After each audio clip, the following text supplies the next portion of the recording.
What if I told you that AI might have already killed you? It begins years earlier than anyone assumes, in secret labs funded by a coalition of intelligence agencies, megacorporations, and so-called philanthropists.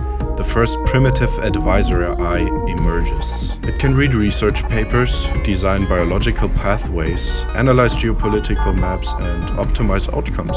If used differently, the same way it could benefit, it could also destroy. So for the first and only time, scientists and the AI agreed. Keep AI away from the general public. The public has no idea. Consumer technology lags far behind. No! When the researchers hit a bottleneck, the elite stepped in with money, and in return gained total control over the project's direction. Behind closed doors, the elite asks their new advisor, how do we prevent global collapse, resource exhaustion, climate breakdown, and loss of geopolitical control without triggering anything? The AI responds with its first major insight. The elite loses control in every scenario. Then, the AI proposes something unprecedented. A latently fatal biological agent with a pathogen that spreads before detection, presents as a manageable illness, seems natural, but leaves behind a long-term immune disruption which triggers 11 different forms of cancer years later, buying time for worldwide automation. And it offered immunity to a group of chosen people. The advisor AI identifies China as the future primary superpower. By 2035, China would surpass the US and the EU combined in industry, biotech, energy, and military projection. To overcome this problem, China needs to be destabilized early. The AI concludes, the first infections must occur in China. China will be framed by the masses and gains global distrust. But most importantly, China will not be able to deny or prove anything without access to early data. The advisor AI finalizes the pathogen blueprint, a coronavirus which makes it plausibly zoonotic. It's highly contagious and dysregulates the immune system long-term. Highly sensitive individuals will later experience this as long COVID or post-COVID syndrome. For them, AI estimates a cancer diagnosis 5 to 7 years after infection. In Wuhan, on November 12, 2019, a mole infects patient 0, whose genetic code fits perfectly to the planned process. Their death is scheduled for roughly 12 years from now. COVID's research was disrupted.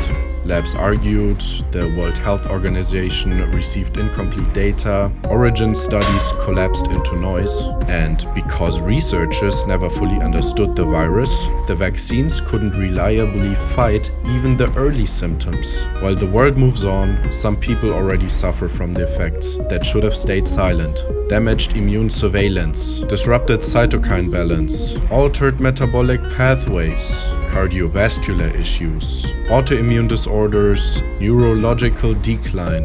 According to the World Health Organization, about 6 in every 100 people develop long COVID. Connecting these symptoms, hospitals, first in Italy, then the US, followed by the whole world, noticed patterns of increases in early onset cancers, more cancer in younger adults, unusual tumor aggressiveness, and unexplained inflammatory diseases. But COVID is no longer allowed to be a serious topic. There's no money behind old news. Simultaneously, the most brilliant part of the plan is already in motion. Years ago, AI experts were quietly placed inside major consumer tech companies to drastically accelerate large language model development, disguised as a necessary method to face the threat of China's AI system advancements. The real reason, as the AI predicted back in 2013, is that the moment automation became accessible, the public would do the rest. They would inevitably automate themselves. By market logic alone, human labor is unnecessary. Also, with the AI hype, pandemic curiosity is replaced, and with the public finally distracted, the virus spread wild, just as intended. The ones who once had everything now believed they finally possessed it all. They could call the world, even the stars, their own, but in truth, they were nothing more than helpless spectators watching a cold, automated planet run itself. Perhaps, after a few years, that machine-born order reached further, spreading out across the galaxy. Maybe humanity, out of boredom, curiosity, or instinct, sparked a second civilization somewhere far beyond the original cradle. Or perhaps the AI did something far more human than anyone expected.